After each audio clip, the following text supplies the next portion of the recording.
We are Pod Jerky, two Canadian buddies serving up multi-flavored audio jerky in every episode.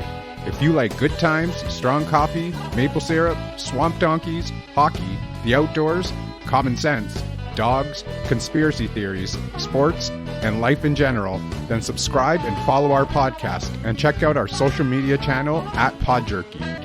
Pod Jerky. Make it a double.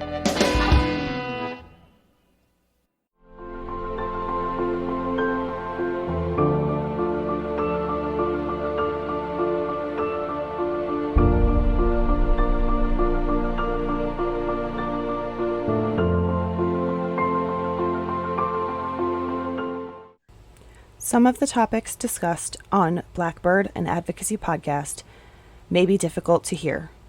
Listener discretion is advised. Hello, everyone. Welcome to episode 21 of Blackbird. Right? We're at 21 now? Yeah. Cool. Our show can legally drink in the United States. Correct. Are we like the only country that's 21? Everywhere else is 18, right? No, there are. It's different in a lot of places. Oh. I think there are places when it's later. I think there are places when it's like 23. And really? Even here, it's different from state to state. No, I think here everywhere is 21. I think smoking is different from state to state. Yeah, I think you're right. Yeah. Yeah. Banter. Whatever. I like banter. I don't know about you people. I like banter also. So today's episode, we're going to continue our deep dive into sexual violence in the military, but it's going to be a little different on this one because we not only have a survivor story, but this is a full regular episode. So basically, we're going to kind of intertwine our interview with her with our normal format of, explaining the case and everything like that. So I hope that everyone enjoys the way that we're formatting this one, because it's also going to be how next week's episode is going to be. And for a lot of our upcoming survivor stories, I think we might be formatting it in this way. So let us know how you like this new format, and hopefully you do like it, and then we'll continue it. Yeah, and this is a new thing technically, so we're not 100% sure. Oh yes. So there may be some issues. Yeah. I apologize in advance if this comes out with some issues. We'll work through the kinks as best we can. So hopefully it works. Yeah. Hopefully it turns out. And let us all know right. if you have any constructive criticism. Yes. Please make it constructive criticism. Don't make it like you sounded stupid. Like, okay, yeah, that doesn't help. Sorry. Yeah. But like if our levels are off or like there was some weird like editing thing, like let us know, because this episode is going to take a lot more editing than our previous episodes. So I want to make sure that everything gets edited properly so that it sounds as best as it can. Before we get into the case, I do want to just mention that we finally have our website up and running, blackbirdadvocacy.com. So yay! Yay! We're going to be putting like blog posts and stuff up there. The blog posts are basically going to be like potential like updates from cases that we've talked about, or they're going to be, if I can figure out how to do it, they'll be like actual episodes. Like I'll actually put the episodes up if I can. I got to figure out if that's a capability with the website host. But the major thing is that we opened our shop. We have like really, really cute right now, sweatshirts, shirts, tank tops, and tote bags up there. Please keep in mind that all of the items that are up there currently, and it'll say it in all the descriptions, are custom made. So they take a little bit longer processing time than what a normal shop item would take. Like, it's not just 2 days processing and then we ship it out. Like, I actually have to make the stuff. So if you want to purchase, just keep that in mind. But they are all custom made, so everyone will get something that's potentially slightly different than the last, which is, in my opinion, like the coolest part of that. I love getting custom things where like mine's just a little bit different, even if they're all the same, and I put that in air quotes. So if you like the items, purchase the items. There is one bag, one tote bag that I'm just going to throw this out there really quickly. There's one tote bag. It's the Fly tote bag. It is based on my new tattoo, which is in honor of Daisy Coleman, and all other domestic abuse and sexual abuse survivors. And part proceeds from those sales from that tote bag will go to Daisy's foundation, Safe Bay. So you can give back by getting a really cute tote. So I think that's all that I have to say right now. And it'll tote your goats. Yeah. I gotta make that tote bag. Mm-hmm. All right, so we'll get into the show. Into the case. Yeah, here we go. So Amanda, like so many, comes from a background of childhood trauma. She grew up in a household where she did not feel as though her family was supporting her and never truly felt that was where she belonged. As soon as Amanda was conceived, her biological father left the picture, leaving her mother to pick up the pieces of an already broken home.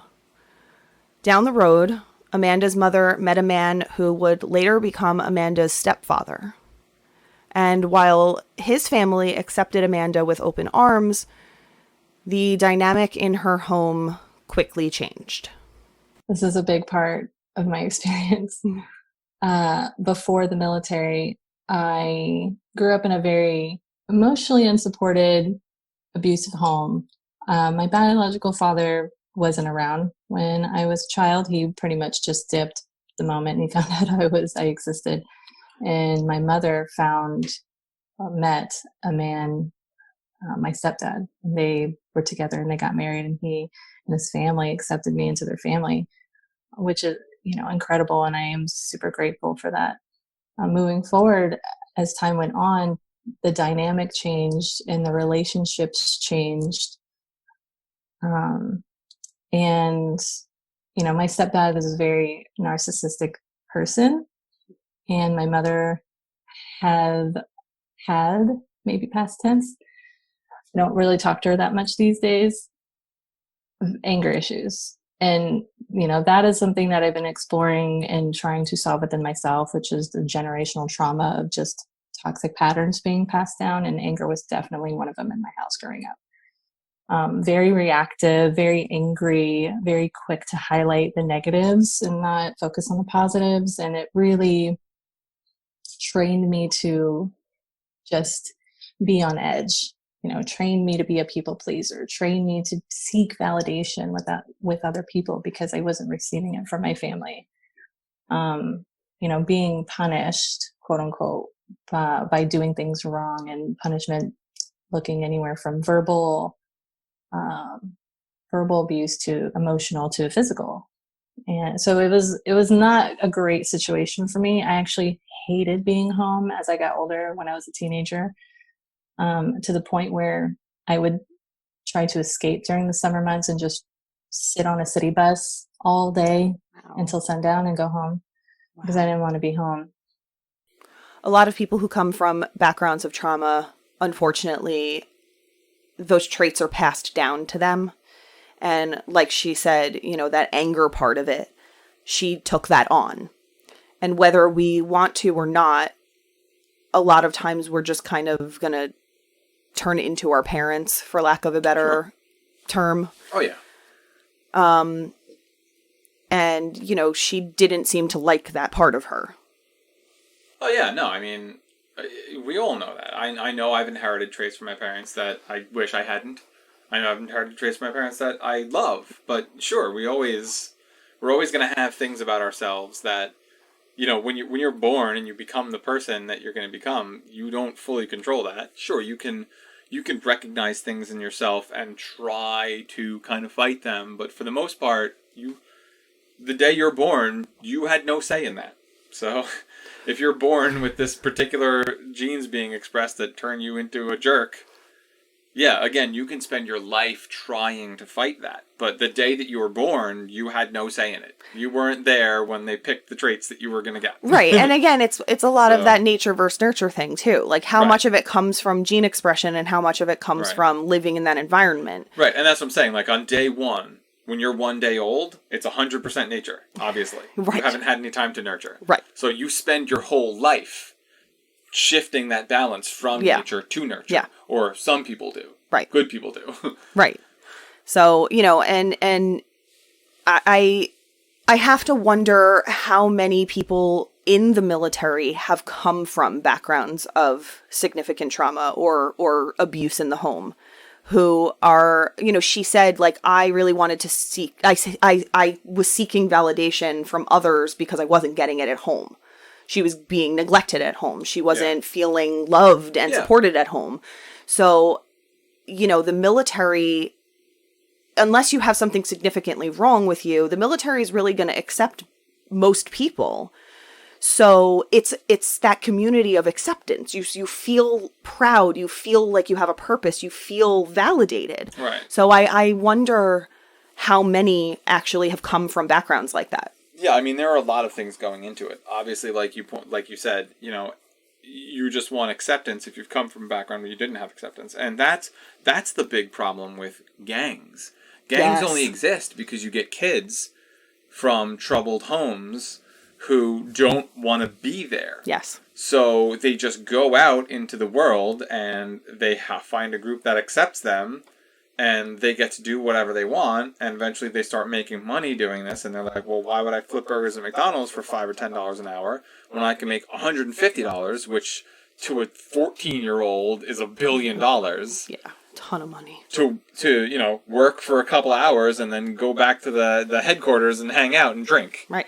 You know, so yeah, absolutely. There's a sense of acceptance in all things, even not gangs, even not the military, but even like you become a lawyer or a doctor and you go to a law firm or you go to a med school where, you get a job at a hospital or whatever where you're now part of this group. Yeah. And so acceptance goes all the way from the totally negative to the totally positive. Absolutely, it does. Where, like I said, if you were in med school and you were just a loner in med school and maybe you had a bad time or whatever, but you get into a hospital where everyone's cool with you, that's great. That's that sense of acceptance. And it's the same sense of acceptance that people maybe join the military for if they lack that in their lives. Exactly. And kids join the gangs for if they lack that. So acceptance is a really powerful motivator for human beings. We're social animals. We only survived as monkeys in the trees against, you know, the tigers and whatever that were attacking us because we were in groups. You know, an individual, you know, Paranthropus is going to get eaten by a tiger 100% of the time. But if there's 10 or 20 of them and they're all yelling and screeching and beating their chests and throwing sticks, that tiger's going to go away. So humans have evolved to depend on that sense of socialization and group bonding and acceptance.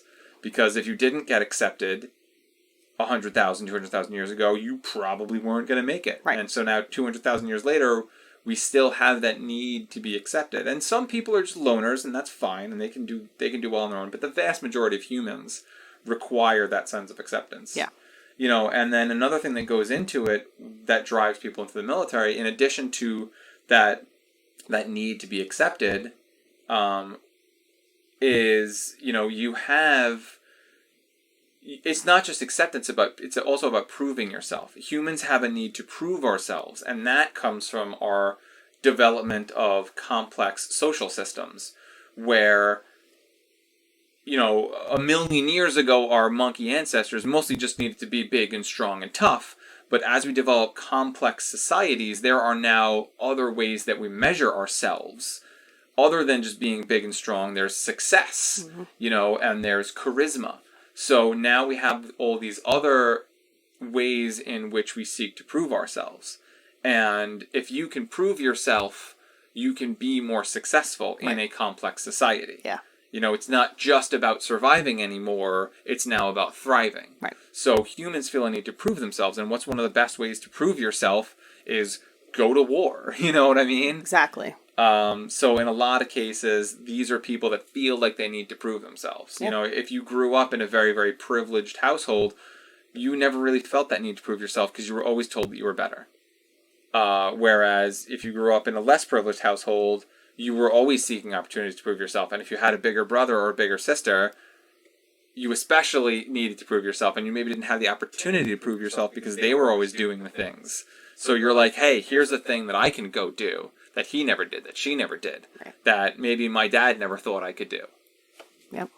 So, I mean, there are a bunch of... I mean, I could go down a list of things, but there are many, many things that really encourage people. I mean, that's why in the U.S. we don't have a draft system, because Americans in particular really feel these needs to prove themselves. You know, we're cowboys. So, yeah, right. So we have an ample supply of people ready and willing to follow their hearts. Yeah, absolutely.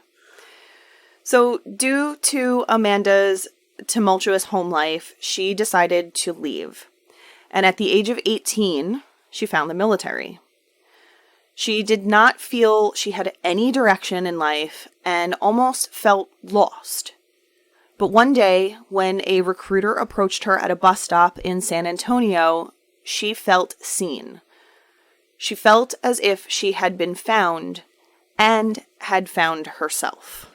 I was standing at a bus station in San Antonio, and a car pulls up, and it's a recruiter. It's a Navy recruiter. And I can't remember exactly what he said to me, but I do remember him like introducing himself.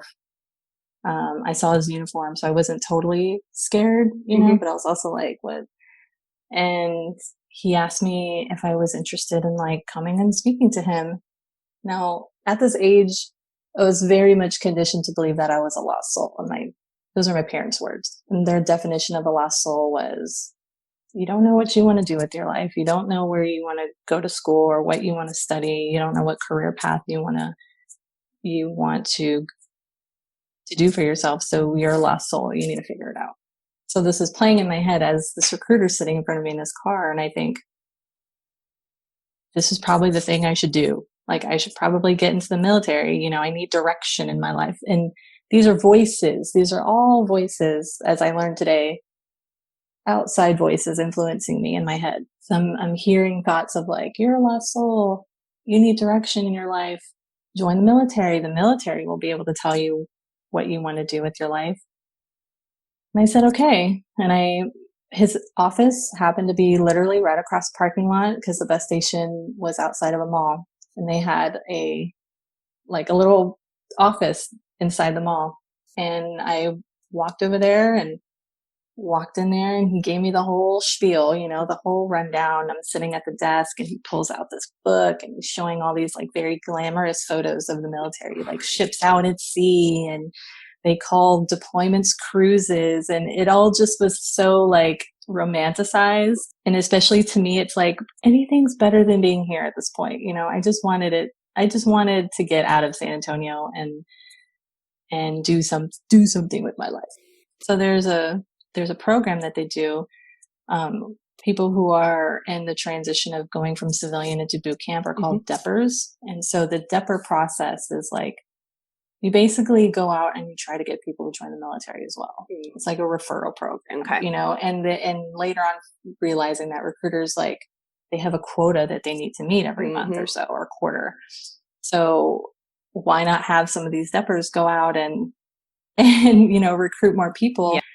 And so this, the office, like I mentioned before, was in a mall. So I would go scour the mall, you know, or we would get in the car with each other and he would drive us around. And like, he did pick me up. We would try to, you know, pick people up and be like, hey, and he says, you just need 3 people. And as soon as you can get 3 people, we'll get you in as an E3 and you can start getting paid as an E3. So we both have some thoughts about that.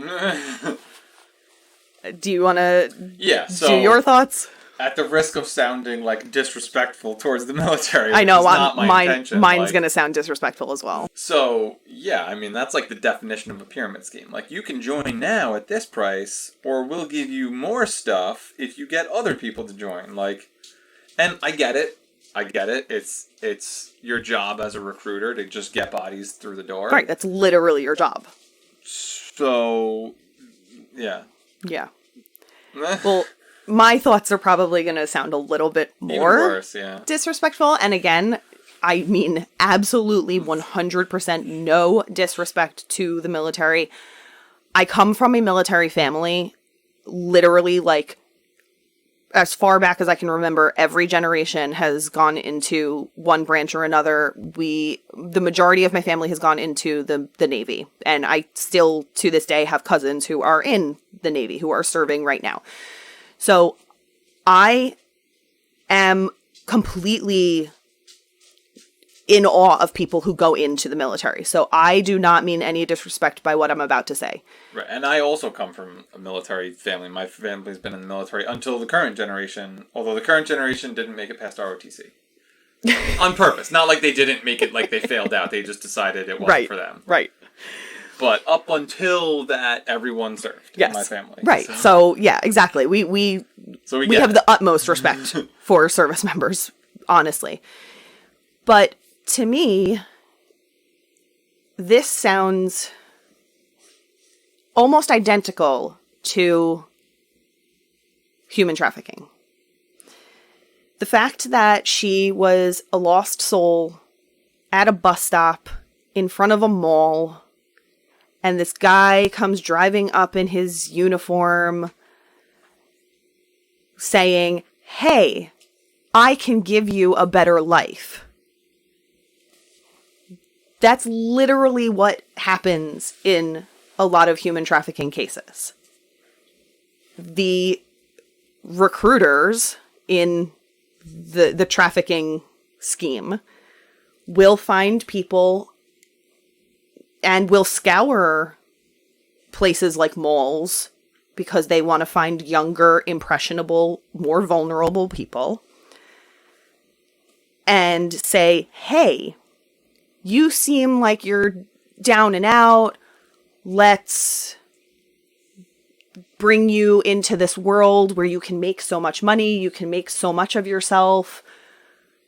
And if that person accepts, they know now, great, I can get that person in and brainwash them because they've already now said yes to just this thing. And then Amanda goes into the recruiter's office and he's showing her all of this brochure and these pictures. And she said, they call deployment cruises. Right. And she even said, like, they romanticize it, which is, again, literally what they do in human trafficking. This is called a Romeo pimp. And please do not think that I am saying that recruiters in the military are pimps. I am not. But because of what our podcast is about, I want to just bring that to light for you guys to understand that human trafficking, they get you in the same way that they get you into other things. Right, and actually, I think a good comparison here is not to say that Navy recruiters are like pimps, but that pimps are like Navy recruiters. Correct. This isn't some creepy-looking guy, in a dark alley... Nope.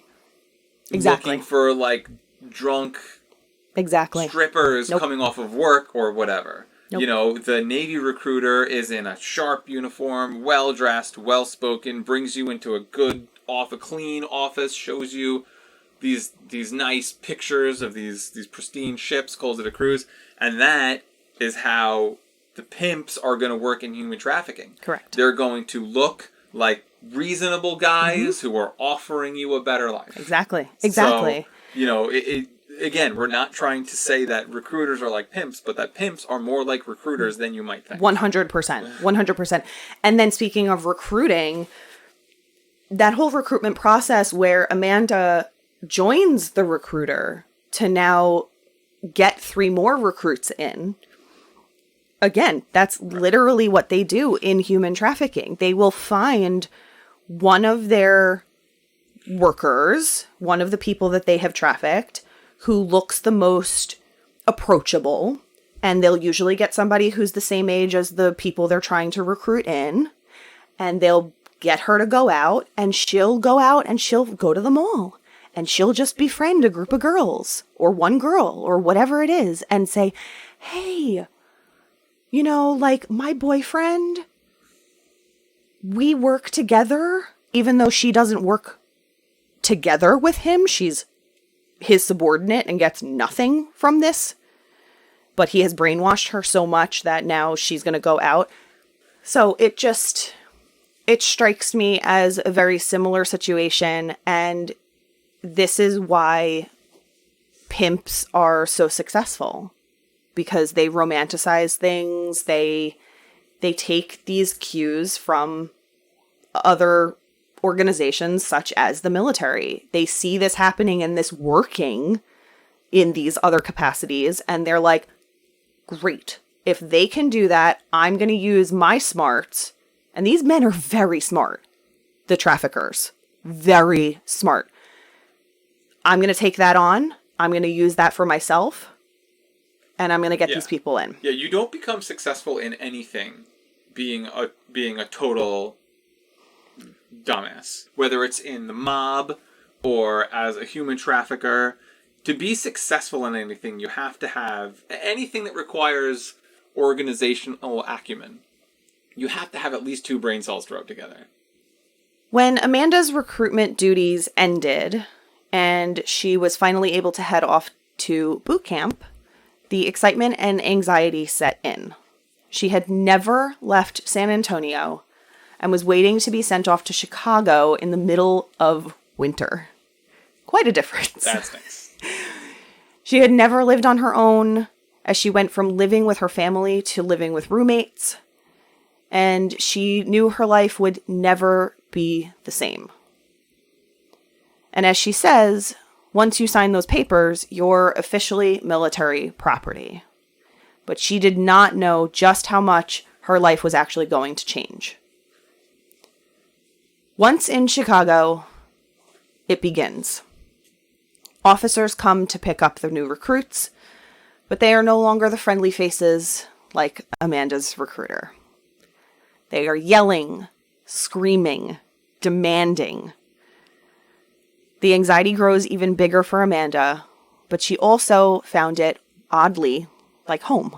And so they're yelling and they're screaming at you, and they tell you to like get into this formation. They tell you how to do it, and they're trying to get you to do it like immediately. Yeah. You know, there's no hesitation. You need to get into that spot, and you need to, you know, that's it.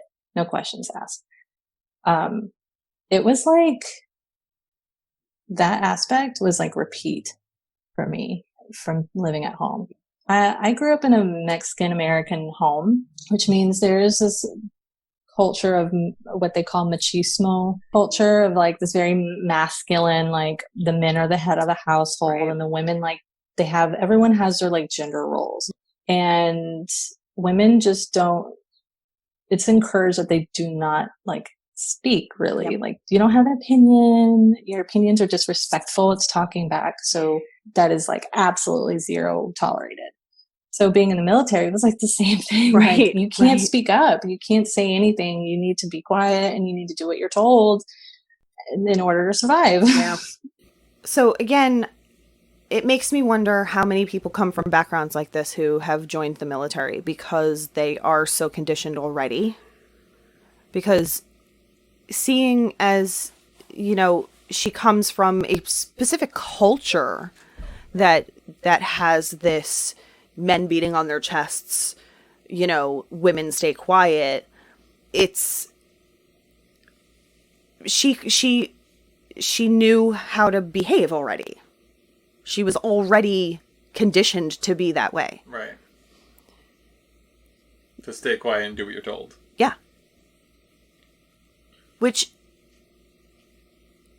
you know, I wonder, obviously from a female's perspective, like Amanda, you know, that culture was females don't speak, but men do. Men speak up. So I wonder how that is then for the men who go into the military. when you're a new recruit. You still can't speak up, but is it tolerated a little more? So you mean a male recruit versus a female recruit? Correct, yeah. I don't think so. I mean, I can't speak from personal experience, but I don't think so. I think that drill instructor, you're just meat. Right, there's no gender. You're just a person. You're just meat for them you're to just a pound into recruit. the ground to then resculpt into a soldier. Yeah. And again, I'm not speaking from personal experience, but that's my understanding.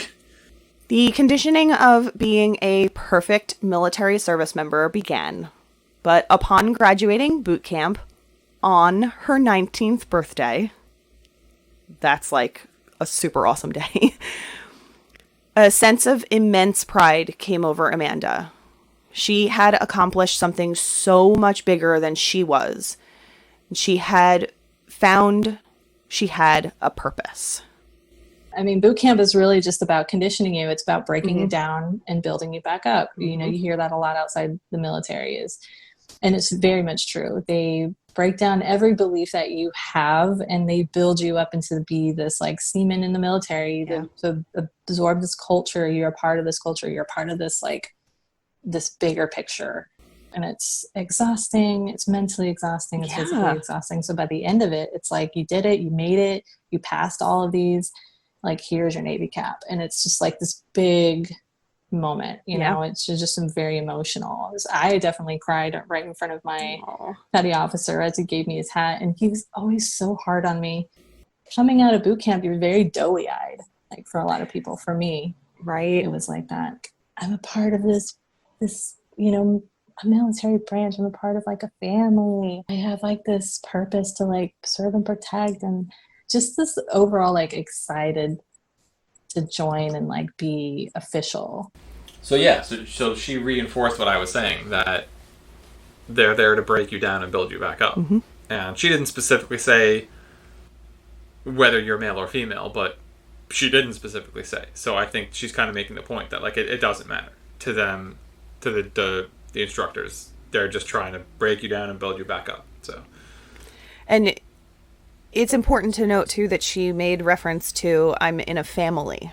Right, because she didn't feel like she had a family. Right. She had a family, but they weren't like a family. No, exactly. So she goes into boot camp and she's like, oh my God, what am I getting myself into? And then she gets out of boot camp and she's like, look at completely different what I've accomplished. Look at everyone that I've surrounded myself with. This is amazing.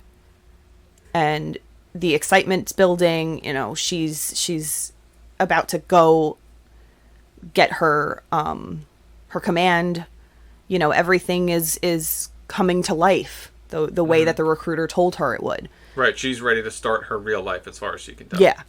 After boot camp, Amanda received her command and was eventually stationed in Northern Virginia. She was so excited to finally be a part of a crew. But when she finally got to her ship, making her way through to be given a tour, she could feel the men's eyes watching her as she passed by.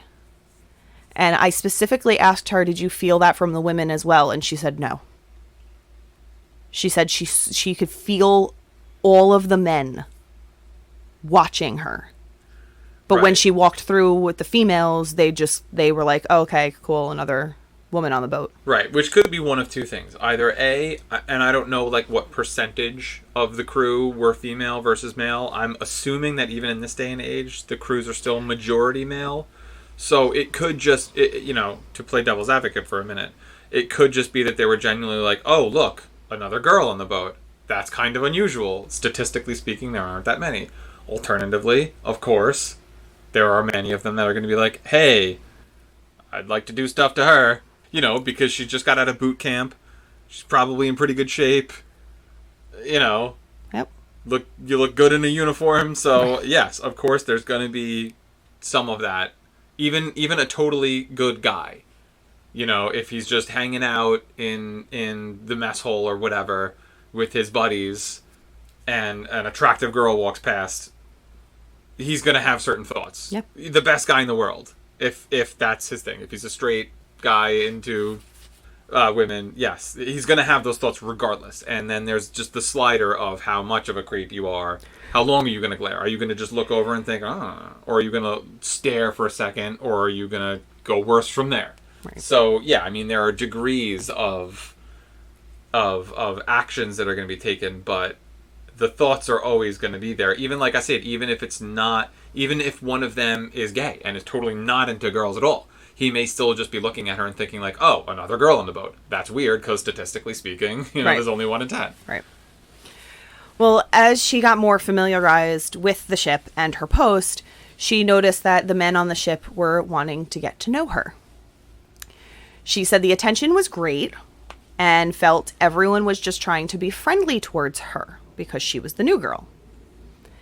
And she was ultimately invited to her first party with her crew and was so excited to be spending time with her people. She wanted to make friends and go through this process together. But something much more worrying happened.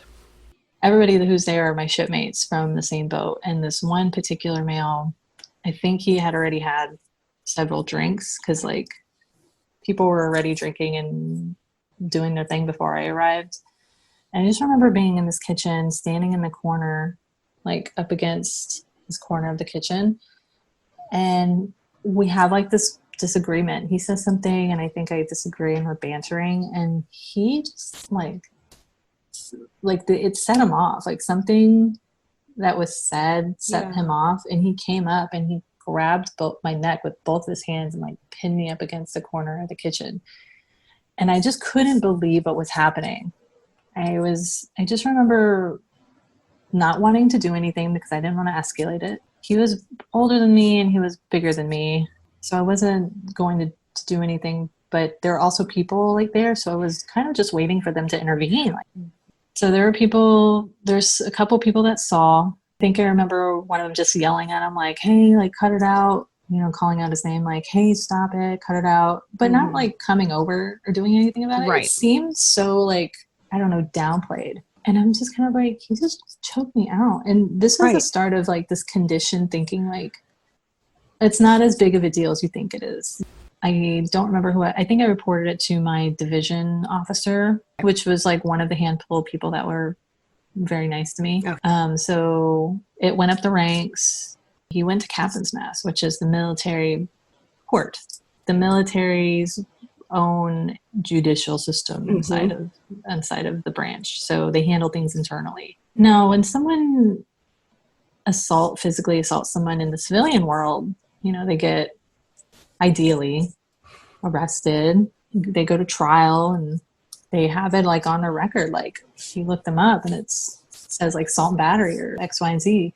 In the military, how they handled it was they took him to captain's mess, which is the internal justice system, like within the boat. And he like decides like how he wants to handle it. He can decide whatever he wants. He ended up deciding was giving him boat restriction. And that was it. Which means he just wasn't allowed to leave the boat for like 30 days. So she gets physically assaulted by somebody at a party that's essentially with the crew. It's not like this is like a civilian party and this is a civilian who injures her. This is a shipmate. This is somebody who is on her ship every day, who works with her. And essentially nothing's done about it. He gets boat restriction for a month and then that's it. Then he gets to go back to his normal duties and she has to see him every day. Right, that sounds like the worst possible thing you can do. Because he's going to get pissed off and you're going to put him right back on a confined space with her. And why was she never consulted about what happened? She doesn't say she ever went to captain's mess to discuss this. Right. Like, she told somebody it went up in the ranks. This guy went to captain's mess. The captain was like, this is what you're doing. Done. Right.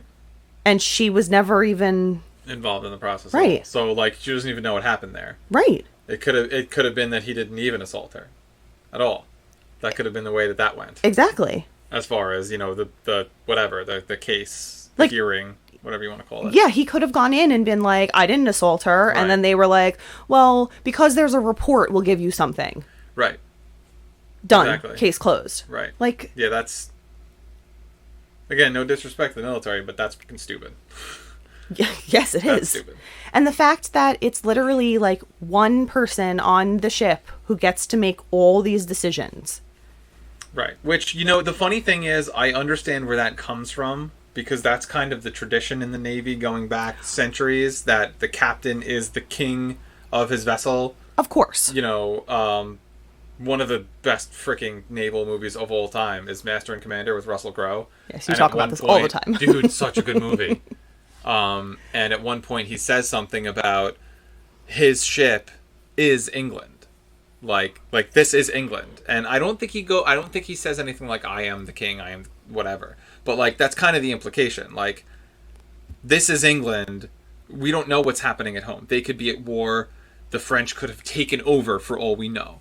For all we know, this is it. This is all we've got left. And I'm the captain here, so I'm making the freaking decisions. So I understand the tradition that goes along with that, yeah, theoretically this captain could be out at sea, at war, has no idea what's happening in the rest of the world, and he is, you know, at this point, the senior ranking official in all of the United States. Now, in 2020 and 2010 and 2000 anything, that's pretty unlikely, because we've got technology, but I understand the naval tradition of that. But when there's an accusation of physical violence being used by one service member against a fellow service member, that should never be in the hands of one person. No matter, like, that captain may have been the man. He may have gone through war and saved lives. He may have stopped nukes from being launched by a Nazi submarine that's been patrolling for the last 60 years. I don't know. He could be the greatest. But when it comes to something like that, you can never leave that kind of decision in the hands of a single person. Correct. Because single people, again, no matter how great they are always going to have bias in their heads. Correct. That's just a stone cold fact. 100%. And that's why in the corporate world, there are boards for things. Yes. Now, that doesn't necessarily always mean that the decision that comes out of a board is the right decision, but it's definitely going to be better than just randomly choosing one of those board members and saying, you get to make all the decisions on Tuesday. Right. And that's why a lot of times, you know, there in civilian world, there's a bench. You could choose a bench trial, which is just the judge, or you can choose a jury trial, which is obviously a jury. And some people choose a bench trial because they feel like their case is maybe too high profile and that a jury will convict them. And some people choose the jury because they think, great, more opinions may mean that I'm going to get off.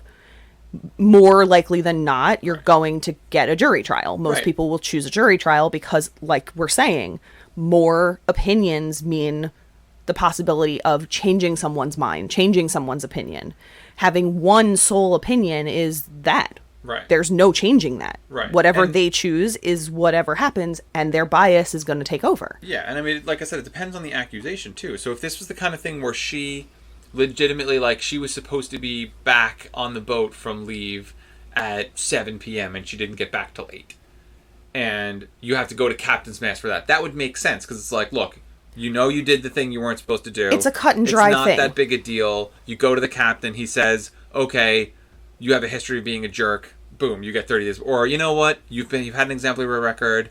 I'm going to put you on 1 week's boat restriction. Or, you know what, there's nothing today, but, you know, please, you know, now I've got you on my radar, you know. So that's the kind of thing that I can see leaving to one person because it's cut and dry. But when it's something like this, that it's an accusation of violence from one service member against another, like, that cannot be left in the hands of one person. I agree. I agree 100%. And when she told me that, I was like a little taken aback that was how things are handled. And Yeah. again, I understand it from a tradition standpoint. I get that. But we've got to evolve with the times. exactly. You literally could Skype admirals and other captains Correct. You onto could. the boat. You could. You could have her and the I guess in this case the defendant, Right, yeah. and the guy.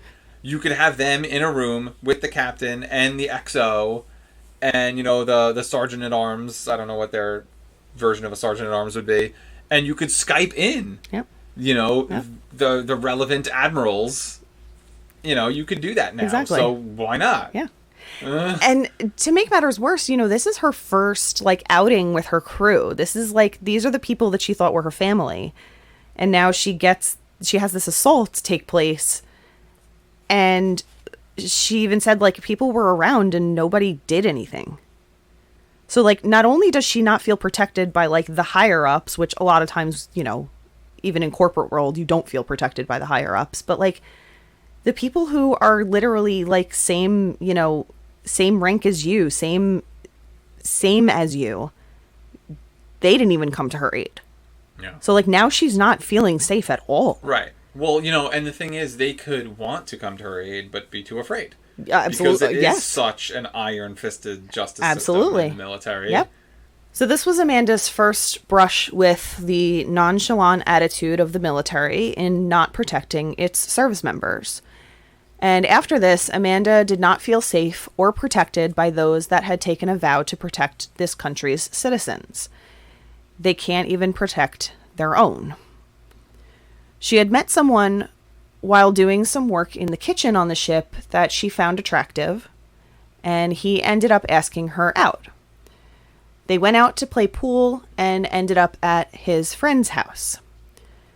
He had purchased some alcohol on their way to the house, and when they got there, Amanda had some. Being 19 and not much of a drinker, Amanda began to feel the effects of the alcohol very quickly. I was young and I didn't drink, so it didn't take a whole lot. And we were sitting and talking and laughing and kind of watching TV. But the more I drink, obviously, the more intoxicated I'm getting, to the point where I start to lose consciousness. I'm okay, I'm about to go to sleep because I'm intoxicated. So the last thing I remember is I was on the floor on my back. I was like, how did I end up on the floor? Because we were just on the couch. And he's taking off my pants. I remember him unbuckling my belt and undoing the button of my pants and zipping him down. And I don't remember anything after that. And I passed out. So he definitely had sex with my unconscious body. I later on, and the next day, he was gone. The next day, she knew something had happened, but she was not sure of what exactly it was. She went around the ship to find him, to question him about what had happened. She approached and asked what happened, and his answer is incredibly infuriating. I will never forget this. He was smoking a cigarette and he wasn't even looking at me while I was speaking to him. He was just looking dead ahead. And he's like, yeah, we had sex. And I said, okay, did you use a condom? And he goes, no. And I said, so what's going to happen? What if I'm pregnant? What if I turn up pregnant? You can't be pregnant in the military. You can't be pregnant on this boat. And he goes, well, you're just going to get an abortion, right? He just had a cigarette in his hand and he's just so nonchalant. All right. So, yeah. What an a-hole. That happened. Wow. What a piece of trash. He sees this vulnerable girl who he knows likes him. Right. Makes her think, oh yeah, we're going to go out on a date. I really like you too. Gets her drunk. She passes out. He takes advantage of her. Right. And then the next day is just yeah, right. So then the question is, from the minute he met her, was he planning this? Or is this just a normal thing for him? Just his shipmates go to parties, and if one of them happens to pass out drunk, he gets to have sex with them. Is that normal for you? That just oh yeah, that girl happens to be unconscious. Right. And we talked about it in the live episode about how when you start with something small and you don't get that taken care of, you're not reprimanded for the small thing. You're going to keep escalating. And if sexual harassment is happening, which it probably is, I mean, it happens everywhere and people don't take it seriously enough. I wouldn't be surprised if this is the kind of guy who just feels entitled because he's not getting reprimanded for other things. So he's just like, yeah, okay, I can take advantage of whoever I want, whenever I want, do whatever I want. Because, right, and he can just talk openly about it. Yep. Like, on the ship, smoking a cigarette, like, yeah. Like, yeah, we had sex. We had sex and you're going to get an abortion now. Done. Like, that's normal to you? You think that's normal? Like, right. Exactly. And like so how many times has this been that this has happened to you? Because the first time that happens to any guy, that there's a chance that he impregnated a girl, he freaks out 100% of the time. Or even he thinks, like, oh no, we had sex last night and we didn't use a condom. Right. Oh no, oh no, oh no. Right. So the fact that he's like, yeah, it's cool. Yeah. We had unprotected sex. Puff, puff. Right. Like, how many times have you done this then? That Exactly. It's cool to you now. That it's normal to you now. Right. What? Yes.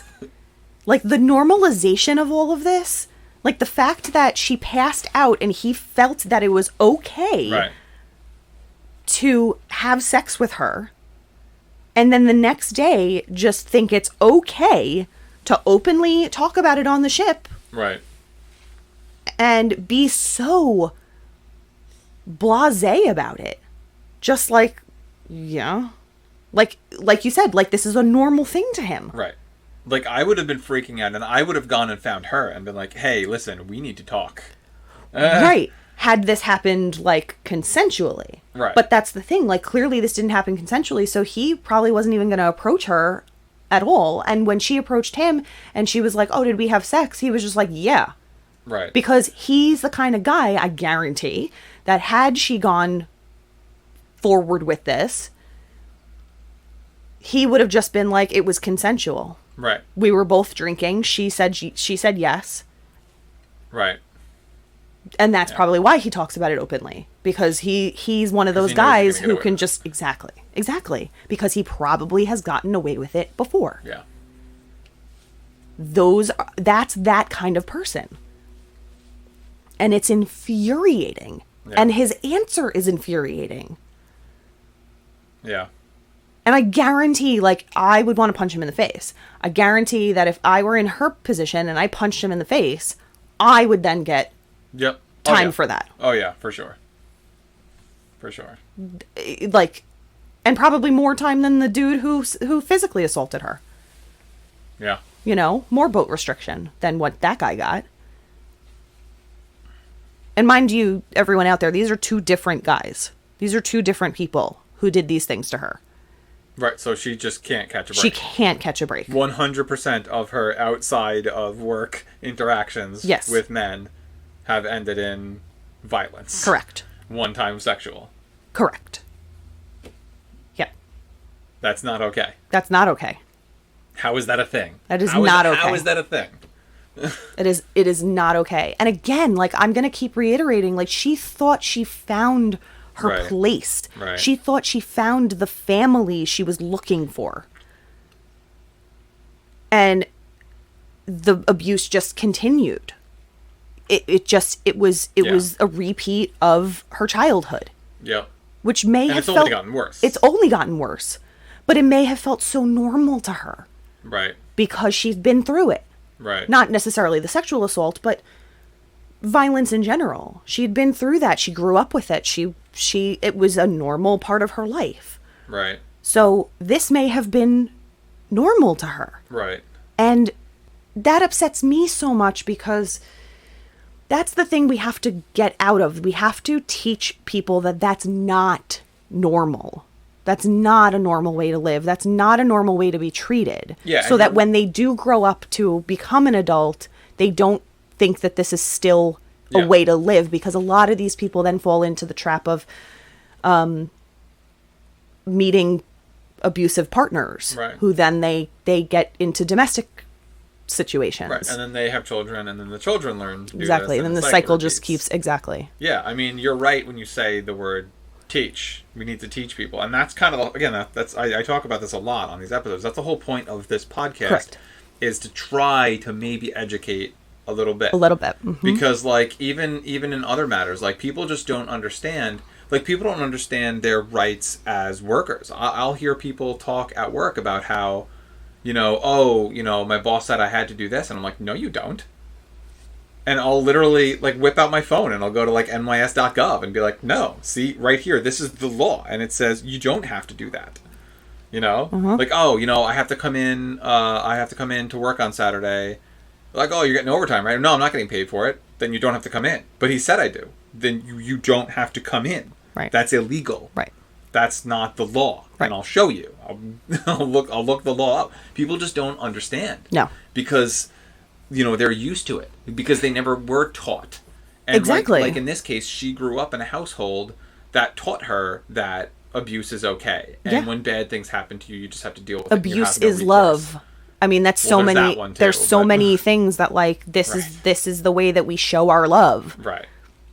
Which I would just be like, what? But yeah, I mean, if that's the way you're raised, then that's just... Well, and that's exactly it. You weren't raised like that, so you thinking, from your standpoint, going, what? Right. But had you been raised that way, you wouldn't. You wouldn't question it. Yeah. That would be normal. Like, your life is not normal to kids who were abused. Right. Like, wait, what? They went on, like, family vacations every year, and they like, see each other for family dinner every week, and they talk at dinner, and they don't yell at each other at dinner. Right. That's weird. Yeah. Yeah. But, like, that's normal. And so anyone who's listening to this right now who didn't have that, your experience was not normal. It was not okay. Right. It's not what is supposed to happen in families. Right. People, like, regardless of whether it's family or military or a group of friends, you have the same rights that every single other human being has. Correct. 100% of the time. Male, female, straight, gay, military, civilian, father, uncle, child, doesn't matter. Correct. Like, that's the thing. It's a simple equation. Everybody has exactly the same rights all the time. Until you commit some kind of heinous crime, then you have to go to jail and you shouldn't have any rights. But that's beside the point. I digress. Tangent. So, thankfully, she turned out to not be pregnant. But the mental anguish from this ordeal has stuck with her for the remainder of her life. And for the time being, when some would report the perpetrator to the authorities, Amanda decided to not report. She believed if nothing was done about her earlier assault, why would this assault be taken seriously? Why bother? Didn't work last time. Just made things worse. Exactly. Had she reported the incident, she would have gone through a sexual assault examination and the report would have gone up the chain of command. But what would that have meant for her? She felt that reporting this would look poorly on her and that others would judge her as the new girl who's causing problems. She stayed quiet about the ordeal and had to deal with it on her own inside her own mind. That sucks. That is trash. I can't even imagine. Like... I can't even imagine how torturous that must be. Yeah. And again, to now have to be on a ship with these two men who have assaulted you. Right. And, like, this isn't like just regular work. Right. Where you can, like, go outside and take a break or like take a day off. This is like you're stuck potentially in the middle of the ocean with these people. Right. You have nowhere to go to get away from them. Right. And now you know that this one guy has already raped you and gotten away with it. So what happens if you get assigned to a work detail below deck where it's just you and him and one other guy maybe who's his buddy, and you've got to clean some drive shafts or something? Guess what's going to happen? Guess what's going to happen without freaking question? Quite possibly, yeah. And you can't say, no, I'm not doing it, because, that's your work detail. You do that. You do it now, or we throw you overboard. No, not literally, but there are no options. Nope. And since you didn't report it now, you don't have a leg to stand on if you say, well, I'm afraid that they're going to assault me down there. Right. Why would you think that? Right. But just do it, and it's just going to happen. And you're just, and now in your head, you're just like, okay, so I'm just going to go down there and I'm going to get raped And it's just going to happen now, and I'm just going to have to deal with it. And Yeah. then when it's over, I'll move on like I did last time. Like I did last time. Like, how was that a thing? I know. And the fact that, ridiculous. again, the fact that she already got physically assaulted by somebody who choked her Right. in front of a group of people. And no one immediately beat the crap out of And that nothing guy. happened. Nothing happened. And again, I don't mean to disrespect the military in any way, but every single one of the other guys there that were service members who didn't immediately rip that guy off of her is an asshole. I know. 100% of them. I know. It's 100% of them. It's like, so, you are dishonorable, and you should be tossed out of the military.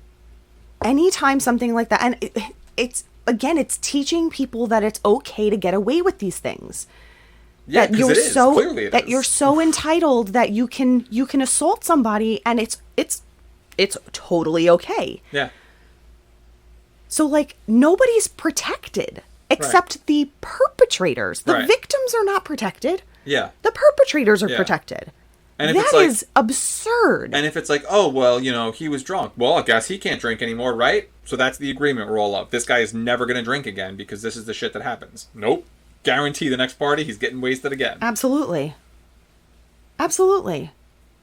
But I guarantee if they found out that she had been drinking, they would be like, you cannot drink anymore. Right. This was your fault for Right. drinking. Right. You must have riled him up Right. because you're You drinking. because you got too drunk to say no, that defaults to yes. That too. Exactly. Oh, yeah. Oh, yeah. The And lack of a no is a yes. They're- Everybody knows that. Everybody on the internet right now messages my Facebook account that I haven't been on in like a year and says, hey, Dan, can I take your car this weekend? They cannot take my car this weekend because I didn't answer no. Theft. there are states that believe that. There are states that it's on the books that if you do not say no, it is a yes. And that's ridiculous. There are states where you literally have to say no. Right, and that's completely ridiculous. That's completely ridiculous. Yeah. And I don't know what the law is within the military if it's you know, you have to give affirmative consent where you have to say, yes, I want this to happen, or if the lack of a no means, yes, I want this to happen. Like, I don't know what Right. the military sees as that. But yeah, I think we could take a guess, and we'd probably be right. I think so. I think so. So after this happened, Amanda was able to enter a healthy, consensual relationship, though this relationship was with someone above her rank. It is completely against military protocol to fraternize with, I love that word, fraternize, with someone outside of your rank, but Amanda did not worry about that because after her assaults, she found it comforting to find someone who also had some past trauma. She describes him as tall, dark, and handsome, and having worn the uniform of an officer when she first met him. So she was an E3, and the E ranks go up to 12, and he was an O3. So he was Way up there. way above. There was an instant connection between Amanda and she called him Paul. We're not going to give his real name. So he is Paul. And a forbidden romance began. Obviously, they had to keep this relationship secret, but aside from that, it made Amanda feel so loved and respected like she never had before. Neither one of them faltered in their professional duties, so their relationship never once interfered with their military service. However, due to the secrecy and the potential of her command finding out, she began having anxiety attacks. The attacks were getting so bad that they manifested into physical ailments and even suicidal thoughts. Because of how severe these attacks were from bottling this up, Amanda decided to confide in a fellow seaman whom she trusted. And I remember him not looking shocked, but I also remember him not looking, he wasn't surprised, but he wasn't upset, kind of stone-faced about it. And I'm like, okay, I can't really read him, but I guess it's okay. You know, Right. like I was kind of easing him into it until I told him pretty much everything. And he just kind of looked at me and he's like, okay. It's like, don't tell anybody. And when he said that, it was almost like a reassurance. I was like, okay, like, I guess we're on the same page. Like, this is like, you hear me. This is going to stay between us. And it did not stay between us. Though she thought she had confided in someone who would never tell her secret, the next thing she knew, she was being called into the executive officer's office, and her anxiety began to return. She began to be questioned regarding her relationship with Paul. To where it became very uncomfortable.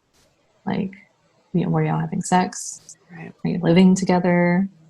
Paul had given me hickeys on my neck a few days before we went out to port. And so they were going away, but they were still kind of there. And I was covering them up with my collar. And she was like, are those from Paul?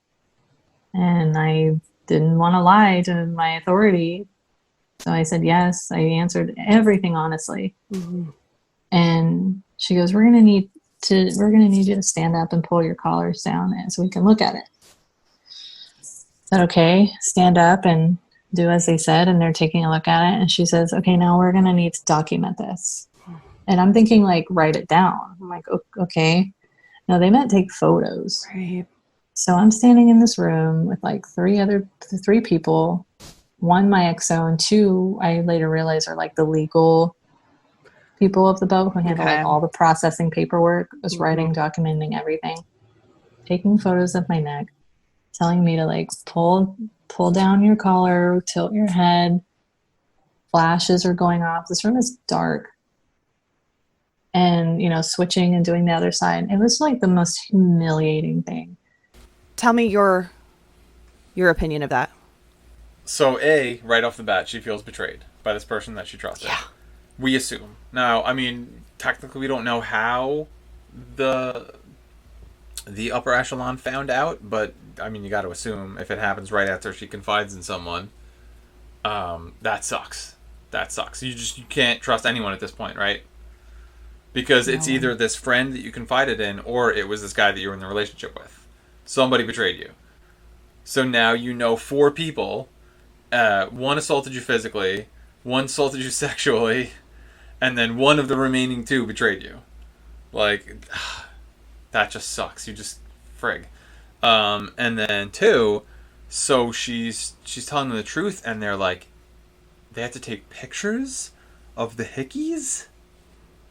Yeah. You have to be like probed and examined? Yeah. That sucks. Yeah.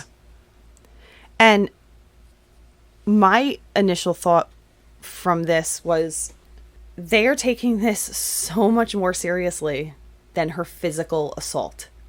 That's true. That's a good point. This was a consensual relationship.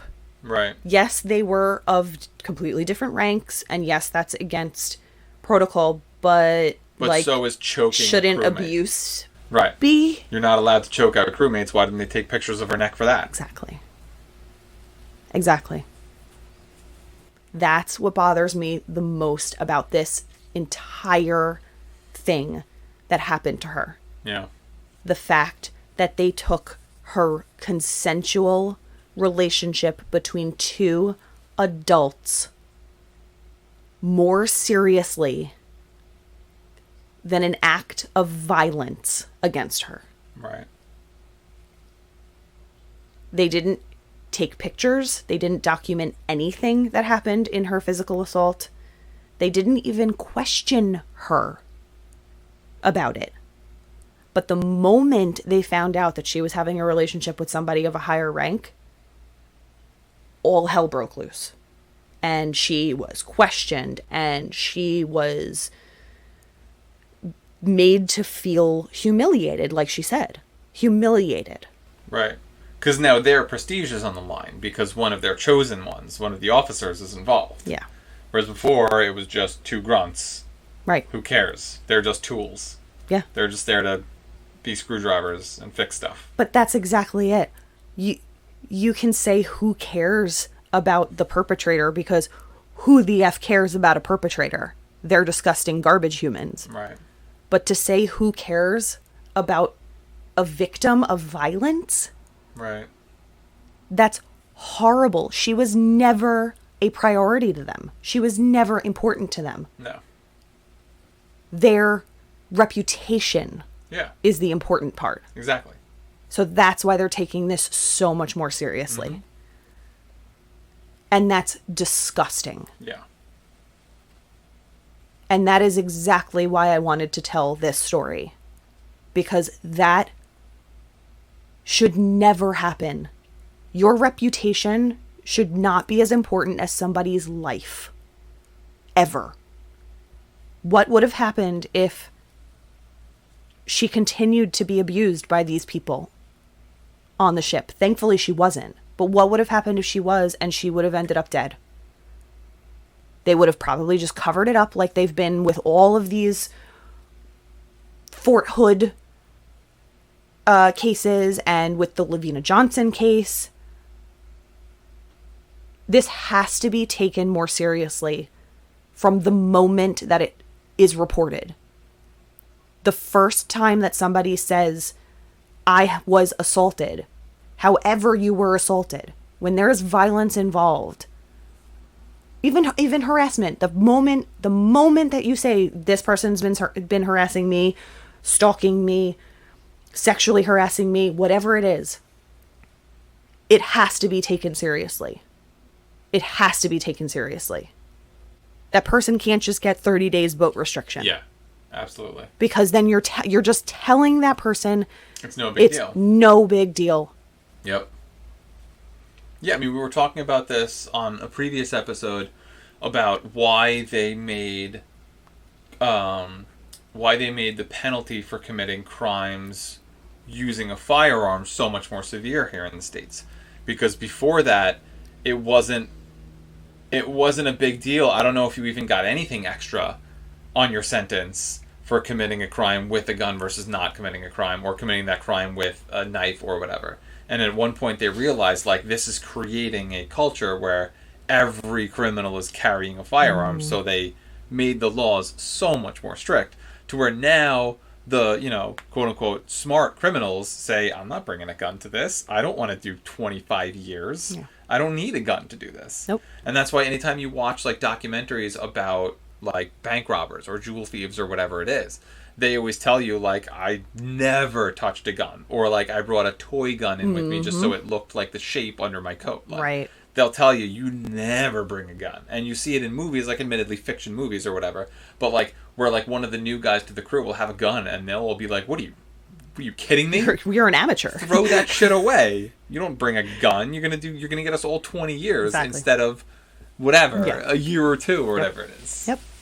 So yeah, I mean, when you have harsh penalties in place for things, guess what? It works. Yes. It's not going to prevent 100% of it, because you're always going to get some a-hole. But like, you know how far gun violence went down when the United States enacted those changes? Yeah. Tremendously. Yeah. So yeah, if you have slap on the wrist penalties for doing things, you're not going to stop those things from happening. Right. If a crewman assaults another crewman and they only get 30 days boat restriction, they're just going to do it on day 31. Exactly. But if you kick them out, then they can never do it again. Right. Or if you give them some kind of serious penalty, they get demoted or something like that. Mm-hmm. Or they go into the brig for 30 days or something like that. Something that matters, then they may think twice about doing it. But 30 days boat restriction is not going to stop this guy from doing this again. No. You're grounded. You're grounded for a month. Right. The first time you got grounded, did you never do anything wrong again? Hell no. Oh, well, I did. Well, I didn't get grounded, but whatever. The point is, I was a good child. So you never got grounded in the first place? No, I got grounded once. Oh, okay.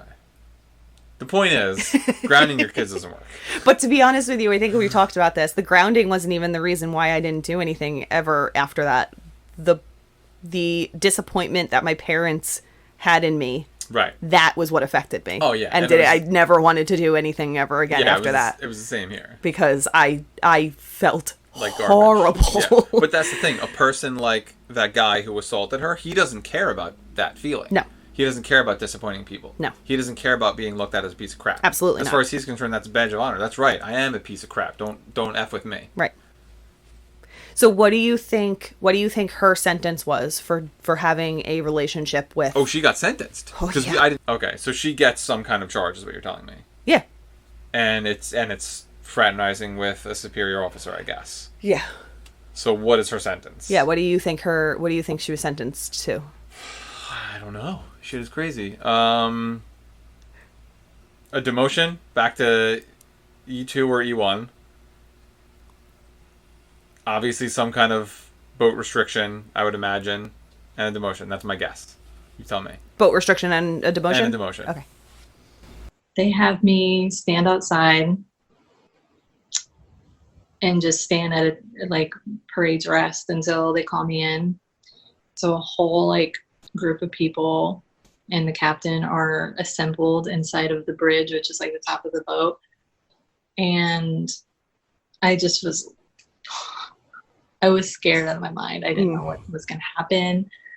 I didn't know what was going to happen to him, how long this was going to take. Like, just the anxiety of waiting was so painful outside of this boat. And I remember someone, I don't remember who it was, but somebody was standing outside with me when they were trying to comfort me. They were trying to be like, it's okay. Like, they said something that I had been hearing for days before this captain's match started, which was, he's older. Like, he's going to get the heavier punishment because you should have known better, and you're young and you're new. So, it won't be that bad. Like, don't worry.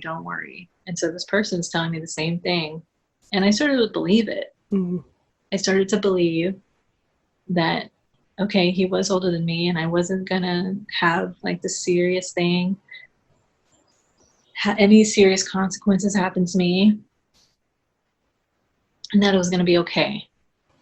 After answering all the questions, he was going to sentence me to 45 days of boat restriction, which means I wasn't allowed to leave the boat. I was needed to stay on the boat and be in uniform the entire time. Like, I'm going to live there for the next 45 days. Half of my pay taken away for almost 2 months.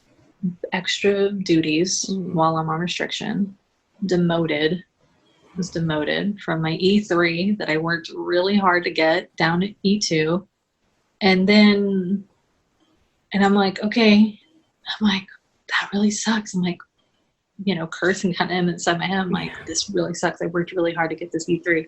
And then he says to be removed from the U.S. Navy. And I'm like, removed? Removed? And then it was over. And that's how it was. And once everyone found out I was in a relationship with Paul, the women even started treating me poorly. I remember going back to my rack to go to sleep, and when I pulled my blanket back to like get in, someone wrote in gigantic letters "whore" across my rack. So Amanda was sentenced to removal from the United States Navy for having a consensual relationship with someone outside of her rank. Meanwhile, the man who originally physically assaulted her was sentenced to boat restriction for a short amount of time and then could go back to his regular duties. The Navy took a consensual relationship more seriously than they did a physical assault. Paul was removed from the ship and put on desk duty and continued his service in the military.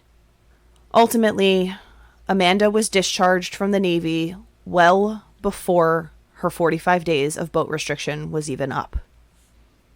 The captain ordered her removal at about 30 days into her 45-day sentence. Amanda said it made her feel like a disease that the military needed to be rid of. All in all, she served in the U.S. Navy for 8 months. All of this happened in 8 months' time. That's insane. Holy crap, that's insane. I thought you were going to say like 2 years. No, she had a 5-year contract and couldn't even make it to the year mark. Jeez. That's crazy. That is a freaking travesty of justice, honestly. Yes. And then, like, why bother, like, with all the other punishments if you're just going to discharge her anyway? Just get her out now. Because why make her serve as a half-pay E2 with extra duties for the 30 days? they want to make an example of her, and that's disgusting. So. Like, look what happens if you have a relationship with somebody outside of your rank. Look what happens if you do things against what we tell you to do. Yeah. And she said that it was drilled into their heads in boot camp that, like, you can't fraternize with people outside of your rank. Right. And so since she did, they were like, we're making an example of you. Right. Nobody should be going against what we tell you to do. Right. So a demotion, boat restriction, pay cut, and then a removal from the Right. Navy for having a consensual relationship with someone. Right. And I mean, she was saying that people were telling her, like, oh, he's an officer, he's an older guy, like, he'll get the heavier sentence, because, like, he should have known better. I'm not saying that she shouldn't have gotten anything. Like, she was doing something she knew she shouldn't have done. Right. But absolutely, he's way more responsible for that. He's an older guy, he's an officer. He should absolutely know better. He stayed at his same pay rate. And he got desk duty. And he got to complete his service. That's BS, man. That sucks. And, you know, I asked her, what do you attribute this to? Do you think it was your ranks? Do you think it was your genders? Like, what do you? And she said, absolutely all of the above. She said, I think that he actually got the easier sentence because he was a man and because he was an officer. I was a grunt. I was a female. Right. I was unimportant. Right. So I'm going to get the bigger punishment. Right. They can just get another one of you. Exactly. And they didn't want you anyway in the first place because you're a girl. So Right. you're weak. Right. And when we go to war, you're just going to cry instead of pick up the rifle. Yeah. So we're better to be rid of you. Exactly. That's fucked up, man. And then the fact that the women were so cruel to her. Which I'm not shocked about at all. I'm not. Because we've heard stories about that happening too. I know. And it still boggles my mind about all of that. And again, like, she was in a consensual relationship. What about that makes you think that she's a whore? Like, why are you going to insult her? They're implying that she did it so that he could get her favors and Yeah. get her promoted above them and Right. get her more money. Right. So she's having sex with this guy so that she can get money, and that makes her a whore. That's their logic. Which is absurd, because clearly it was a consensual it was a relationship. consensual relationship. It was a loving relationship. It was a respectful relationship. It was everything she was ever looking for. Right. And the fact that it was so detrimental to her career Right. is sad. And the fact that it was taken so much more seriously than her actual physical an assault. actual physical assault. Like, Right. come on. How Like, you're is just that? making it obvious that that's a gender thing. Exactly. Because in the first case, they were both grunts. Yep. But the perpetrator was a male, so it wasn't a big deal. Mm-hmm. But in this case, the perpetrator, Yeah. being a female, all hell let Yeah. loose. And, like, thinking about all of this together, it's no wonder she didn't report her sexual assault. It's no wonder. Right. Right. Like, I can't even imagine what would have happened to her if she had reported. Right. More abuse, potentially. The blame would have been placed on her. If women were even saying you're a whore because you're dating somebody, Right. what would have happened? What would they have done? Finding out that she was, making a report against somebody for assault, for sexually assaulting her. Mm-hmm. Like, we already see in the civilian world how victims are blamed. Yeah. By everyone. By the justice system, by their families, by their friends, people who they think are their friends, and then by complete strangers. So I can't even imagine, with what she went through with all of these things, how inappropriately it would have been handled. Yeah. Had she reported her sexual assault. Yeah. Something has to change. It has to. Oh yeah. This cannot happen anymore. This is absurd and it's disgusting. Treating me that way was just a symptom of a bigger problem. I mean, the bigger problem being this toxic environment where women were not supported or taken seriously or treated with respect. And this toxic idea of brotherhood, you know, within just the men all coming together, and that creates like this disease that runs rampant in the military, in the US Navy. And the symptom was just these women like also conditioned. It definitely seems like men are prioritized. Mm-hmm. And like it's almost like it feels as if it's being communicated that they're of more value. All the experiences that I had and how I was treated and how I saw other people treated in comparison, I felt like I really dodged a bullet, like not staying in for 5 more years, because I had a long contract. And I was starting to begin to wonder how I was going to make it, how I was going to get through it, being this alone. So when I was in that car and I was driving to Paul's house, because we were still very much together, I was happy. I felt free. I felt so free.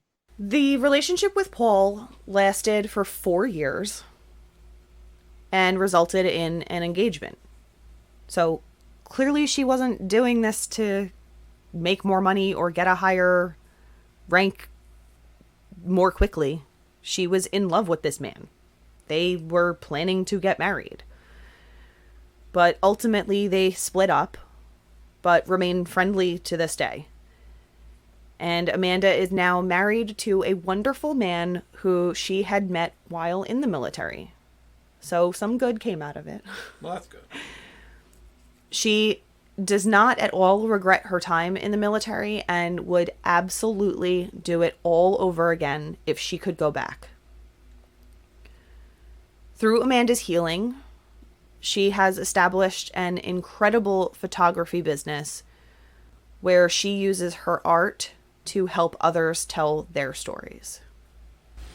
Feel very sad and disappointed for the women who are having to experience all this stuff today, because I know what that feels like. I know that helpless feeling.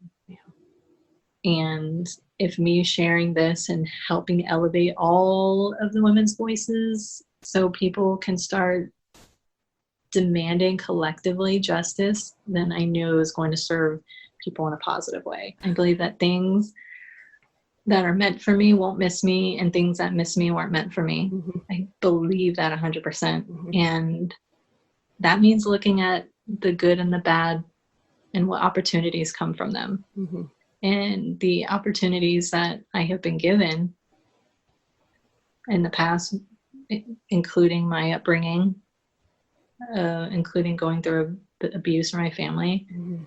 including the way I was treated in the military, it has brought me to a point of giving back and helping women today. Mm-hmm. It is like my soul driven purpose. It's what my business is built on. Mm-hmm. I believe that things that are meant for me won't miss me, and things that miss me weren't meant for me. Mm-hmm. I believe that 100%. Mm-hmm. And that means looking at the good and the bad and what opportunities come from them. Mm-hmm. And the opportunities that I have been given in the past, including my upbringing, including going through abuse from my family, mm-hmm. including the way I was treated in the military, it has brought me to a point of giving back and helping women today. Mm-hmm. It is like my soul driven purpose. It's what my business is built on. Mm-hmm. What I've been learning is that I have all the power to give myself what I need. Mm-hmm. I have the power in myself to tell myself I am enough, to tell myself that I am strong, I am beautiful, I am intelligent. I don't need that validation or that approval from anyone. I am allowed to give that to myself whenever I want. when I'm ready. And I wasn't ready for a long time. You are not solely your thoughts, because sometimes your thoughts are influenced into your head by other people. Just please practice being an observer of your thoughts if you can. I want you all to have all the opportunities that you can give yourself. And one of those things is giving yourself your power back. Like, you don't need it from anybody. Anybody listening to this, you don't need any sort of validation or approval from people. You have all the power to do it for yourself. It takes work. It's not easy, but it is a beautiful, beautiful, powerful, freeing experience once you can get to a point where you prioritize yourself. You put yourself first. It is not selfish. It is necessary. And you are worthy of putting yourself first, taking care of your mental health, and giving yourself the approval that you desire from other people. You can do it all yourself. You are beautiful just the way you are, inside and out, and nobody can tell you otherwise. If you want to serve your country, there's nobody and there's nothing that me or anyone else can say that can stop you from doing that. That is an honorable, extremely honorable thing to do, and I admire you for that.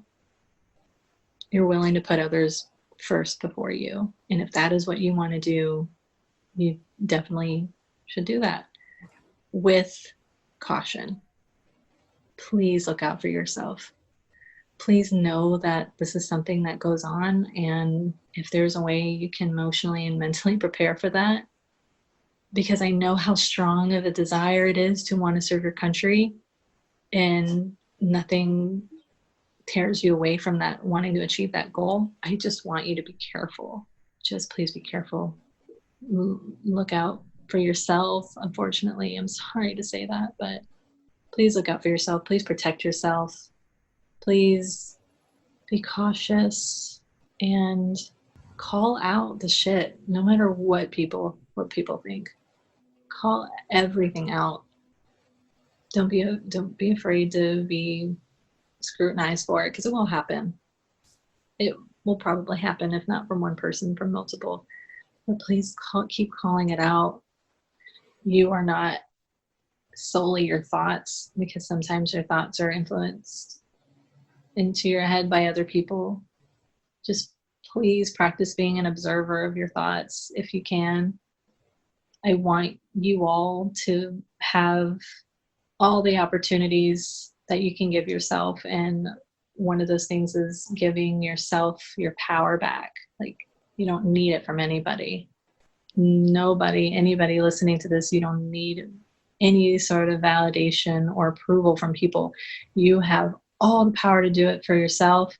It takes work. It's not easy, but it is a beautiful, beautiful, powerful, freeing experience once you can get to a point where you prioritize yourself. You put yourself first. It is not selfish. It is necessary. And you are worthy of putting yourself first, taking care of your mental health, and giving yourself the approval that you desire from other people. You can do it all yourself. You are beautiful just the way you are, inside and out, and nobody can tell you otherwise. So, do you have any final thoughts on this case, her story? You know, I mean, the same final thoughts that I had the last time that we discussed this topic. Mm-hmm. You know, this is ridiculous. This is ridiculous, not only that this happens at all, but that this happens in the military. This happens amongst an honorable organization of warriors who have dedicated their lives to protecting those who cannot protect themselves. These people should be held to a higher standard, and it seems like the standards are all wacky. Yes. All completely backwards. You know, you shouldn't be allowed in the military if you're the kind of person who at a random party, when you have a disagreement with someone, is going to choke them. Yeah. You know, male, female, doesn't matter. It matters a little more that it's female, but whatever. Maybe that's just me being a little male chauvinistic or whatever. But anybody, like, you should not be in the military. You're a piece of crap if you can't control yourself. Like, you know. Why do you want to put a firearm in that person's hand? Right. Right.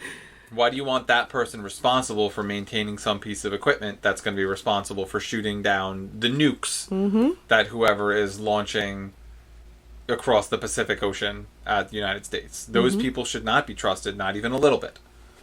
You know, it's just like what I was saying, how, you know, if you play the devil's advocate card of like, oh, well, he was drunk when he did it. Okay, so then he can never drink again, right? That's obvious to all of us. If I had a friend who, when he got drunk, choked me ever, not only would I hurt him, but I would then say, you can never drink again. You understand that, right? Yeah. Like, yeah, maybe this is quote unquote because you were drunk.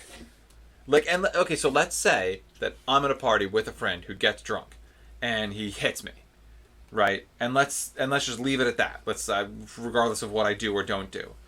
Then he comes to me sober and says like, "Look, man, I'm so sorry. That was not me. I was drunk. My bad." Whether or not I accept his apology, I'm going to say, you know, you can never drink again, right?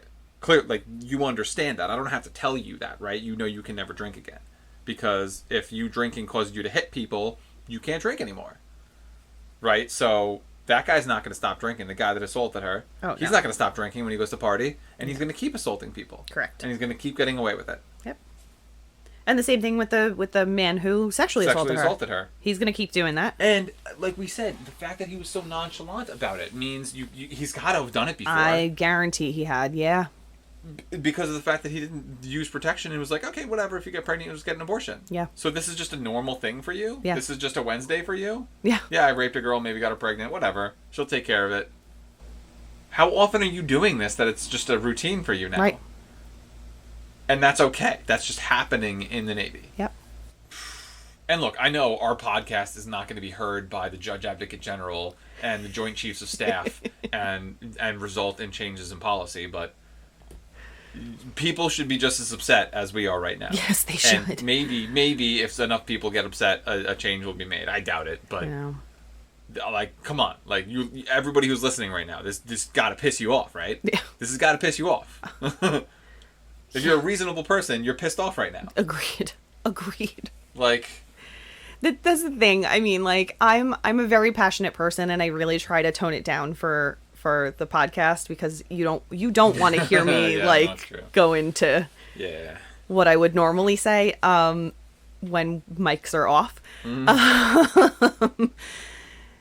These things infuriate me, and that's an understatement. Dan knows how heated I get when I talk about these things outside of recording. I do this so that other people understand why we're so angry about these things. Be angry about these things. It's okay. yes. These are the things we should be getting angry about. Yes. We shouldn't be getting angry about them wanting to, change the name of Columbus Day to Indigenous Peoples Day. Because Columbus was a turd. Yeah, he was a piece of trash, for sure. And we know that. Like, this has been historically proven. It's documented. It's legitimate. There are records of the prices that he would pay for various children. And for anybody who doesn't know, Columbus didn't actually discover America. Right. Just an FYI. Right. So that's not something really we should be getting angry about. Right. We should be getting angry about the absurdity of allowing violence to continue, especially in an organization like the United States military. That's what we should be getting angry about. Yep. And I don't want to hear this crap about, like, well, they're warriors. That's part of the warrior life. No, they should not be abusing each other. That's part of your a dick life. Yes. Like, look, you can probably tell when I get heated that I'm the kind of person that if you punch me in the face, I'm going to punch you back, right? I'm not a pacifist. I believe in peace. I believe that you can live your life without ever having to punch anyone. But I'm also not a pacifist. I don't believe that you should get punched in the face and do nothing about it. Right. So I don't want to hear this crap about, like, oh, well, she should fight back. That's just part of the deal. If I was at the party and he choked me, I'd punch him in the face. Well, you shouldn't have to punch the people on your team in the face. No. If you're the quarterback and a linebacker turns around and punches you in the face, is that cool? Do you just brawl him on the field while the other team takes the ball down and beats you? No, there's a reason, because now you've lost. And I'm gonna say a cliche, but 2 wrongs don't make a right. Right. Exactly correct. I mean, it may make you feel good for a moment that you just you hit that person, you got your aggression out on that person, but like, what's gonna happen in the long run? He'll know not to do it again. No, he won't. Exactly. Well, he won't do it to me. You're right. He'll do it to someone weaker than you. Yeah. Right. He'll just feel like, okay, I can get away with this somewhere else. I'm just gonna go. Right. No. Be angry. Stomp your feet. Talk to your legislation. I mean, like, seriously, like, if these are things that are going on in your state and you notice that the, like, legislation, like, okay, the consent thing, like I was talking about before, if you're one of the states that literally you have to say no for it to be considered move. Well, I don't necessarily mean to move. I mean to go talk to your legislators. Yeah. Get politically involved. Because, lobby. And like we said, I was talking before about the example where people don't understand their rights as workers at companies. Yeah. And how, people don't understand their rights in a lot of cases. Yeah. Step 1, learn your rights. Because you may be living in a state right now where it's okay for someone to rape you because you didn't say the word no. Correct. And you don't even know that. Correct. You may have gone out to the bar with friends and passed out and not gotten raped, and that's strictly luck because your state is telling people it would have been okay for them to do that to you because you didn't say no. Yeah. Step 1, learn your rights. It sucks trying to learn your rights in this country because our legal system is so incredibly long-winded and convoluted. There's lots of reading. Find a Sunday when it's raining and it's bored and you've got no plans, and just go to yourstatesinitials.gov and just start reading the laws. Seriously. And educate yourself on what your rights really are. Yeah. Because rights aren't really rights. There's the law. There's the rights that we all have to, like, not be raped and not be murdered and make a fair life for ourselves. And then there are the laws, which is what you're actually given. Correct. You need to understand what the laws are, what rights you're being granted by your municipalities, by your area, because these are things you may be entitled to, things that you don't know you're entitled to. Yep. And you may be at risk for things that you don't understand that you're at risk for. Yep. So number 1, learn your laws, learn your rights. And if you read your rights and you're like, wow, this sucks, you should probably go.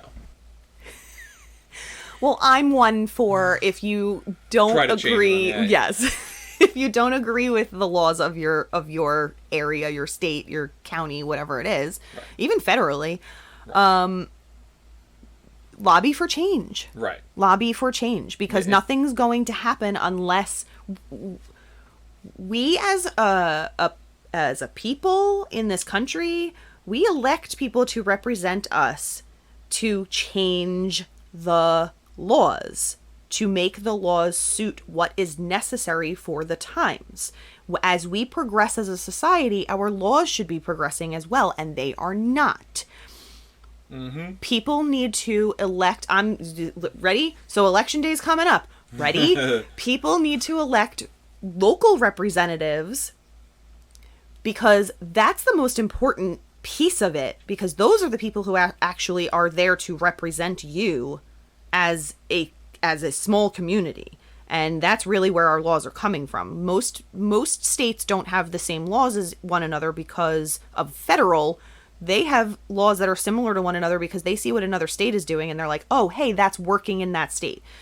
Local elections are more important. And I know this is going to sound really bad because this is an incredibly important federal election that's coming up. But local elections are much more important than federal elections. However, federal elections, I mean, like, you know, your senators, like those are people who represent your state, but they represent you in a federal way. So that's still considered local, in my opinion. The only thing that I would consider to be federal, personally, is the actual president. Like, everyone else is still technically local because they represent your state. They represent you as, you know, the smaller community. So please go vote on November 3rd. Please go vote on November 3rd. I am going to say this probably every episode now. Please go vote on November 3rd. And I'm not going to tell you who to vote for because that's not my place. But if you want things to change, and we are a democracy for a reason. We're a democratic republic for a reason. Like, this country was founded on having the people voice their concerns and their opinions and getting change done. We don't have a king. We don't have a monarchy. We don't have a dictatorship. We have a very unique system where we can really change things if enough people get behind that change. If enough of the citizens of this country get behind that change. So if you want to change something, write to your legislators. Vote people in who will change those laws. Change will not happen unless we decide we want it to happen and we actually go forth. And I think I've mentioned this on other podcasts, but on other episodes. Be the change. And elect people that will represent you in the best light possible. So there's my election day rant. What the hell are you doing? Wrapping it up. Are you folding things? You can't see Dan, obviously. So I'm going to say that that's the end of our episode. Yeah. We want to send a huge thank you to Amanda for sharing her story and for being so brave to come forward, not only on social media, but also on the podcast, to share her experiences and to inform everybody that it indeed does get better and her healing is still continuing, but she is not afraid of that healing, and she knows that she is incredibly powerful, and we admire her so much. So thank you to Amanda. So if you or anyone you know would like to share a story on Blackbird, you can email us at blackbirdadvocacy@gmail.com. You can demail us. You can demail us. I don't know what that means. I don't want to know. You can. I don't want any demails. Oh God, I didn't. No, do not email us, please. That would be considered sexual harassment, and I will report you. Yes, I'm gonna do a podcast about you. Yeah, probably. You can also DM us on Instagram at Blackbird Advocacy. You can find all of our platforms. You can find all of our other social medias at our link tree, which is linktr.ee/Blackbird Advocacy. And you can also find our website there, but it's blackbirdadvocacy.com. And shop and buy some cute true crime and advocacy clothing and tote bags. I have my blood spatter bag, and I love it.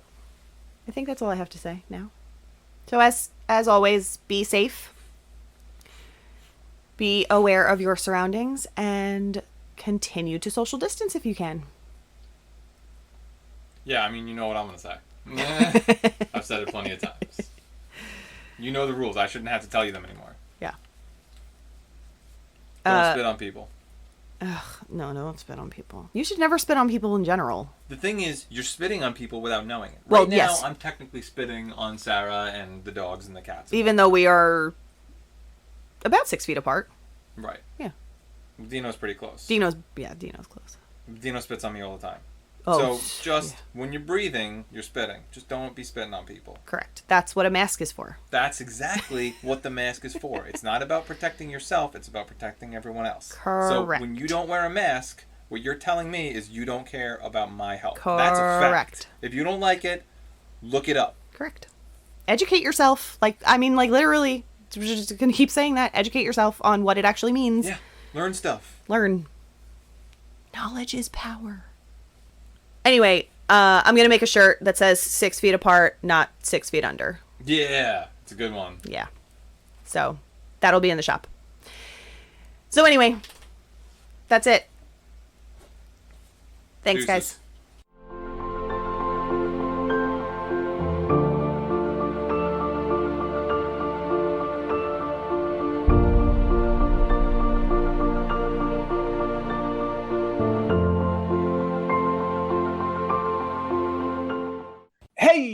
everyone. I am Nick. And I'm Russ. And if you're looking for a podcast about current events that's well-informed, highly educated, and safe to share with your whole family... That's not us. Nope, it's not. But here at the Nick and Russ Don't Know Anything podcast, we have an opinion about everything and don't mind sharing it. That we do. New episodes every Wednesday and Saturday. Check us out at nickandruss.com. And find us on Apple, Spotify, iHeartRadio, and many more, including YouTube. Thank you, and I love you all. Mwah!